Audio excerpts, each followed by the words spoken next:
Buat kalian yang mau mensupport channel ini dengan donasi, atau emang sekedar mau beli mimin kopi, kalian bisa pilih antara Super Thanks atau Saweria. Gue sih nggak masalah kalian pilih yang mana. Cuma kalau bisa, lewat Saweria aja. Soalnya kalau YouTube, potongannya gede, 30%. Kalau Saweria, cuma 5%. Untuk link Saweria, kalian bisa klik aja di atas kanan nih. Atau bisa cek di kolom deskripsi. Tapi kalau mau support, nggak harus donasi kok. Dengan kalian nonton sampai habis, dan memberikan like pada video ini, itu udah ngebantu banget buat support channel ini. Oh iya, kalian juga bisa join nih ke grup Telegram komunitas cerita manhwa yang baru. Untuk linknya, gue tampilin di layar ya. Tapi kalau malas ngetik, cek aja kolom deskripsi. Di sana, kalian bisa sharing nih topik seputar manhwa dan kawan-kawan, dan juga ketemu teman baru. Kalau mau info terbaru dari Mimin, misalnya upload kapan atau misalnya ada telat upload, Mimin pasti akan langsung infokan di Telegram. Makanya, jangan lupa join ya. Gak perlu berlama-lama lagi, kita mulai aja ceritanya. Kakak tahu bertanya, apakah kau sudah memastikan identitas orang itu? Si orang yang kirim menjawab, sudah tuan, kami sudah menemukannya. Namanya Luli, dia seorang guru. Kalian semua gak berguna. Menghadapi seorang guru aja gak bisa. Besok aku mau barang itu kembali ke tanganku. Kalau tidak, kalian semua akan kuberikan untuk menjadi makanan anjing. Dan akhirnya dia pun pergi. Orang kanan berkata, Kak Hu, sekarang kita harus bagaimana? Kita gak bisa mengalahkannya secara fisik. Jadi kita perlu memikirkan cara lain. How? Kau pernah bilang kalau kau kenal seorang ahli komputer kan? Kalau begitu, kita lakukan ini, dan ini, dan ini. Sekarang kita pergi ke pusat pelatihan Xinjiang, di mana Luli lagi ngajar nih. Tiba-tiba, brak, ada yang buka pintunya. Luli, polisi! Hah? Polisi? Kepala sekolah? Kenapa polisi datang ke sini? Si kepala sekolah menjawab, mereka datang untuk menangkapmu. Apa yang sudah kau lakukan? Kami nggak bisa membiarkan reputasi pusat pelatihan ini hancur karena ulahmu. Si botak berkata, itu dia, bocah itu mencuri burung kami. Yang belakang menambahkan, benar, dialah yang telah mencuri burung kami. Aneh, kalian yang biasa mencuri, sekarang malah mengaku dirampok. Si polisi berkata, tidak peduli siapa pemiliknya, itu dilindungi oleh hukum. Tuan Lu, mereka mengklaim bahwa Anda telah mencuri properti mereka dan telah memberikan bukti yang kuat. Silakan ikut dengan kami. Iya benar, ada banyak penjahat di luar sana. Siapa bilang guru nggak bisa mencuri? Kami punya bukti. Apa kau punya sesuatu yang membuktikan kalau kau bukan pelakunya? Apa kau punya? Chang Yu berkata, guru, jangan pergi dengan mereka. Aku akan menelpon. Luli merespon, Chang Lu, semua orang sama di hadapan hukum. Aku tidak melakukan kesalahan. Aku tidak mencuri. Polisi akan membuktikan bahwa aku tidak bersalah. Polisi merespon, terima kasih atas kerjasamanya. Silakan lewat sini. Dan akhirnya Luli pun dibawa polisi. Lalu Chang Lu menelpon seorang nih. Oi, Xiaoro, panggil sopir untuk menjemputku di depan pusat pelatihan. Selain itu, aku butuh detail kontak dari para pemimpin yang bertanggung jawab atas kepolisian kota dan keamanan publik. Ini di kantor sekretaris presiden ya. Bawahan dari Chang Lu. Presiden Chang, bisakah Anda memberitahu kami lebih baik detail tentang kejadian ini? Itu akan membantu kami menemukan kontak yang lebih tepat untuk Anda. Seorang bawahan berkata, sopir sudah tiba di lokasi yang Anda berikan. Nah, orang ini adalah yang tengah ini namanya Liro, sekretaris grup Chiang. Guruku telah dituduh secara salah dan dibawa oleh polisi. Aku tidak peduli siapa yang kau hubungi. Cepat, jika dia tidak dibebaskan dengan selamat dalam setengah jam, kalian semua akan habis. Pergi ke kantor polisi. Lalu si Xiaoro berkata, status siaga penuh. Semua tugas yang sedang dikerjakan ditunda. Kalian punya waktu 15 menit untuk menemukan orang yang sedang dicari oleh Presiden Chiang. Nah sekarang kita lompat ke 20 menit kemudian di kantor polisi. Si botak bertanya, How, apa kau yakin ini akan berhasil? Si How menjawab, Kakak Hu, jangan khawatir. Polisi itu cukup keras kepala. Terakhir kali temanku mencuri ponsel dan tertangkap olehnya. Dia meminta 20.000 untuk damai, tapi tetap dijebloskan ke penjara. Selama bukan diperiksa oleh ahli, mereka tidak akan menemukan masalah apapun pada video yang kita sintesis. Dengan bukti yang sekuat ini, dia pasti akan masuk penjara. Dan ternyata Luli dibawa ke ruang interogasi. Seorang polisi berkata, ini adalah bukti yang diberikan oleh Lin Hu dan kelompoknya. Sebuah video yang menunjukkan Anda menangkap hewan pelihara mereka di area larangan berburu di cagar alam. Jika Anda gagal menunjukkan bukti baru, kami akan menuntut Anda atas 3 pelanggaran, pencurian, perburuan liar, dan masuk tanpa izin ke cagar alam. Luli bertanya, apa boleh kulihat videonya dulu? Silahkan. Dan saat dilihat, bener ya itu ada si Luli itu lagi nangkep burung. Polisi melanjutkan, kami telah melakukan perbandingan lokasi dan tempat di mana Anda terekam memang berada di area sungai larangan berburu dalam cagar alam. Itu bukan aku. Setiap penjahat selalu mengatakan bahwa mereka tidak melakukannya. Apakah Anda bisa memberikan bukti untuk mendukung klaim Anda? Aku sangat yakin bahwa aku tidak pernah ke area sungai. Jadi pasti ada yang salah dengan videonya. Si polisi membahas lagi. Tuan Lu, kami sudah memverifikasi keaslian bukti sebelum menemui Anda. Jadi tolong jangan. Tiba-tiba jebrak ada yang ngebuka pintunya. Dan itu adalah Chang Lu bersama wakil direktur dan juga sekretaris kau. Sekretaris kau yang kanan, wakil direktur yang gede yang kiri. Chang Lu bertanya, Chang Lu, ya itu si Presiden Chang lah. Guru, apakah Anda baik-baik aja? Lu bertanya, kenapa kau juga datang ke sini? Dari sini si sekretaris ngeliatin si wakil direktur. BTW kalau sekretaris kalau nggak salah tuh orangnya si Chang, Presiden Chang. Tapi kalau biasa wakil direktur kayaknya tuh kalau nggak salah tuh wakil direktur polisi ya kalau nggak salah ya. Si wakil direktur berkata, Xiaoma, apa yang terjadi? Bagaimana bisa kau sembarang menangkap orang? Si Bohang merespon, tapi wakil direktur melanjutkan, tapi apa? Bukti tidak cukup dan penyelidikan belum cukup menyeluruh. Lepaskan Tuan Lu segera. Maafkan saya Tuan Lu, kami tidak menjalankan tugas kami dengan baik. Saya benar-benar meminta maaf kepada Anda. Saya minta maaf, sungguh minta maaf. Aku percaya petugas MA tidak melakukan kesalahan. Hah? Tuan Lu, apa maksudmu? Petugas MA memang memiliki bukti dan melakukan penyelidikan menyeluruh sebelum menangkapku. Chang Lu bertanya, Guru, apakah ini berarti? Luling merespon, tentu saja tidak. Aku tidak melakukan perburuan seperti yang ditunjukkan dalam video itu. Jadi satu-satunya penjelasan adalah bahwa video tersebut telah dipalsukan. Iya benar, video ini pasti palsu. Si wakil direktur sampai keringetan tuh.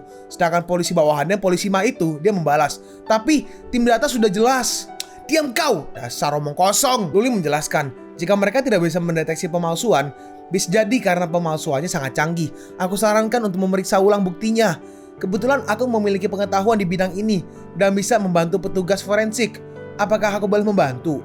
Si botak menjawab, iya, tentu saja. Botaknya wakil direktur maksudnya ya. Guru, aku akan segera menghubungi ahli terbaik di bidang ini dari seluruh negeri.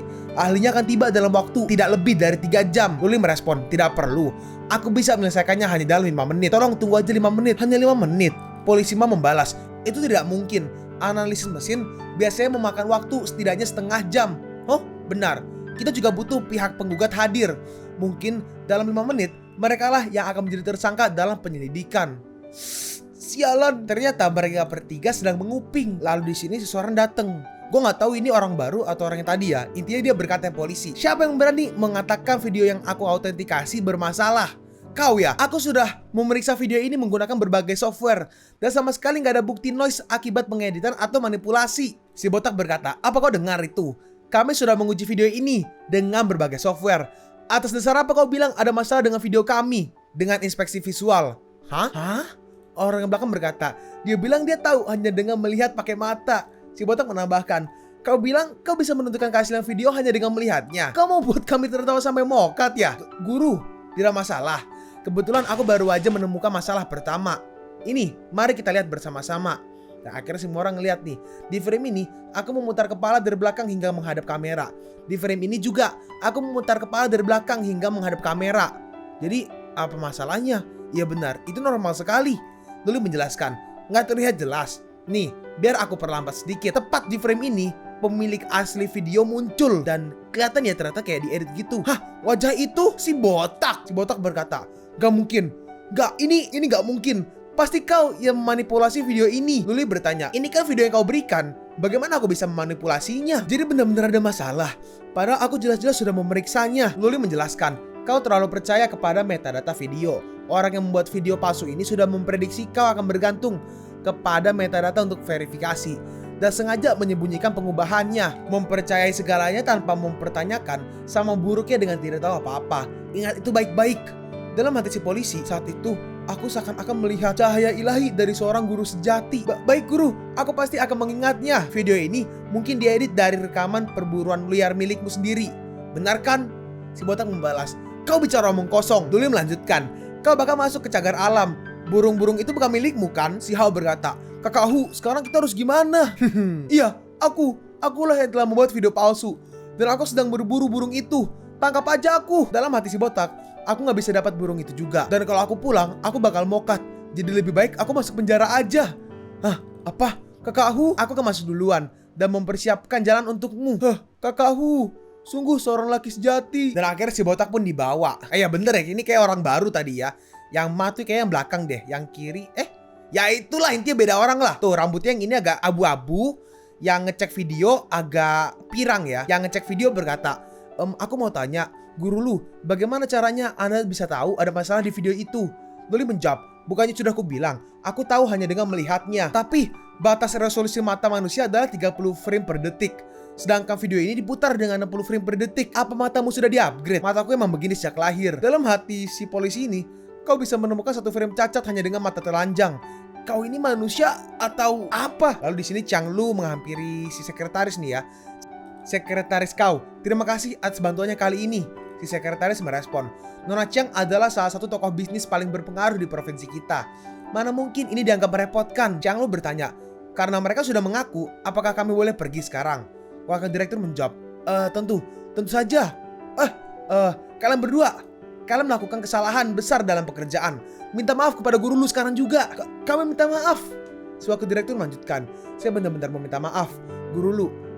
Kelalaian kami dalam menangani kasus ini telah membuat Anda repot. Luli merespon, tidak apa-apa. Kalau menghadapi orang yang berniat buruk, sulit untuk mempersiapkan segalanya. Tapi petugas memang seorang polisi yang bertanggung jawab dan rajin. Sekali lagi, saya minta maaf, guru lu.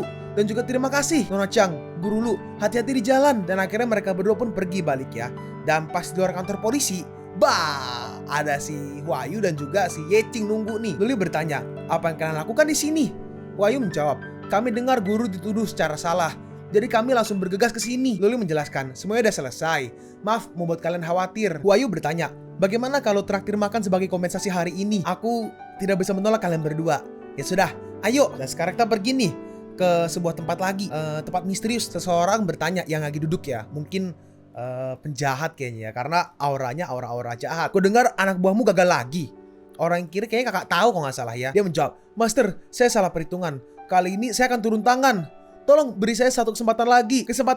Dengan ulang tahun Master yang mendekat, tanpa hadiah yang pantas, bagaimana aku bisa memberi penjelasan? Si kakak tahu melanjutkan, Master, saya janji kali ini saya akan... Gak ada lain kali. Red Jackal, habisi dia. Dan di sini ternyata ada seperti seekor serigala yang langsung memakan si kakak tahu. Aku ingin lihat siapa yang berani mencuri Phoenixku. Dan sekarang kita di rumah Luli ya. Aku kenyang sekali. Huayu berkata, kalau kau makan sebanyak itu setiap hari, kau bisa gemuk tahu. Yeching merespon, tapi masakan guru terlalu enak. Kau juga makan cukup banyak kan tadi? Tiba-tiba Yeching berdiri. Huayu bertanya, mau kemana? Yeching menjawab, aku mau jalan-jalan untuk melancarkan pencernaan. Dan di luar lagi jalan-jalan, tiba-tiba keluarlah, berhenti bersembunyi. Dan ternyata ada seorang di atas pohon. Aku heran, kau bisa merasakan kehadiranku. Siapa sebenarnya kau? Dengan dia membunuh yang sekuat itu, baunya sudah tercium dari 10 mil. Kata-katamu tajam sekali. Lihat aja, apa lidahmu masih bisa setajam itu saat kau mokat nanti. Di sini dia menyerang ke arah si Yeching, tapi Yeching berhasil menghindari langsung mundur. Dalam hati Yeching, teknik ini berbahaya. Aku nggak bisa terus bertahan. Aku harus menyerang lebih dulu. Yeching pun maju menyerang dan serangannya berhasil mengenainya nih menggunakan sikutnya. Lalu si orang itu langsung ditendang menggunakan dengkulnya dan selesai sudah. Saat Yeching ingin melancarkan serangan final blow, serangan ininya untuk menghabisinya, si kultivator itu berhasil menahannya. Selesai, ini baru permulaan. Lalu si kultivator mengeluarkan kekuatannya dan Yeching pun terhempas mundur. Bagaimana mungkin? Orang biasa pasti sudah mokat karena serangan itu. Kemampuan bertarungmu hebat, bahkan lebih baik daripada beberapa kultivator. Tapi tanpa menempuh jalan keabadian, kau tetap saja hanyalah seekor semut. Dalam hati Yeching, siapa dia sebenarnya? Cepat sekali. Aku gak bisa menghindarinya. Yeching mencoba untuk menahannya dan Yeching pun terhempas mundur dan tangannya seperti terkena serangan kayak kena dampak ya. Bagaimana serangan itu bisa sekuat ini? Ini apa yang melilit tanganku? Lalu si kultivator maju menyerang lagi, tapi Yeching terus menghindarinya berkali-kali dan akhirnya si Yeching terpojok. Oh tidak, ini jalan buntu. Sekarang gak ada tempat untuk mundur. Kita lihat, apakah kau masih bisa menghindari seranganku? Tapi tiba-tiba tangan si kultivator itu langsung ditahan dan ternyata ditahan oleh si Luli. Apa yang kau lakukan? Ini tengah malam. Jangan berisik dan mengganggu orang lain. Selain itu, kau merusak properti umum. Itu ilegal. Si kultivator bertanya, siapa kau? Yeching berkata, guru, cepat pergi dari sini. Si kultivator bertanya, guru, jadi kau yang mencuri Phoenixku? Luli merespon, Phoenix? Bukankah itu cuma burung liar dari cagar alam? Gak perlu banyak bicara. Bersiaplah untuk mokat.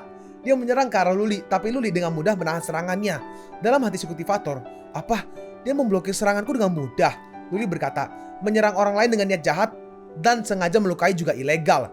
Berhenti bicara omong kosong. Minggirlah dari jalanku.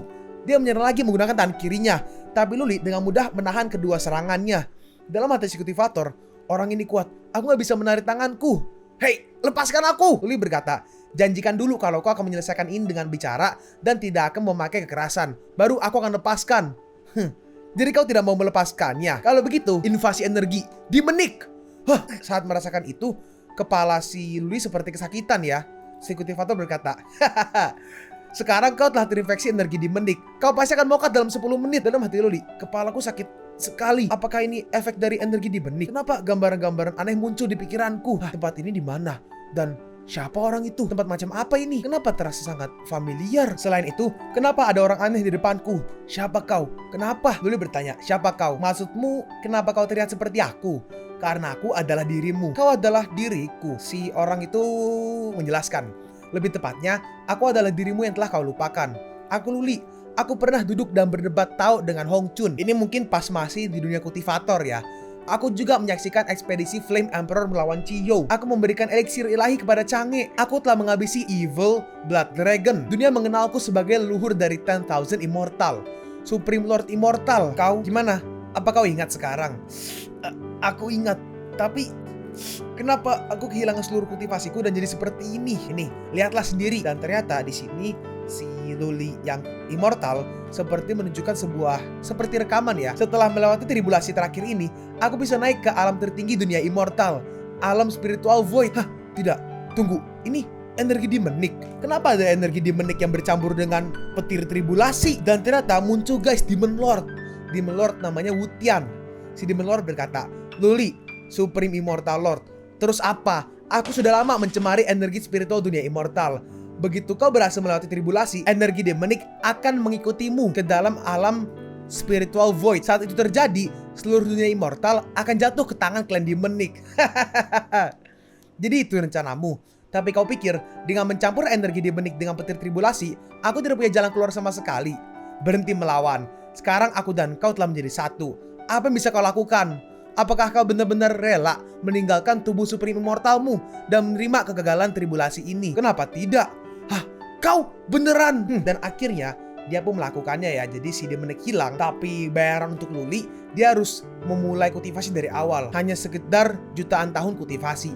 Apa salahnya memulai dari awal lagi? Berarti kayak semacam reinkarnasi ya. Reinkarnasi tapi reinkarnasi gak sih? Karena kan pindah dunia ya, lahir kembali. Apakah kau sudah mendapat pencerahan? Luli yang sekarang berkata, aku ingat sekarang, aku pernah. Tidak. Aku adalah Supreme Immortal Lord dari 10,000 Immortal.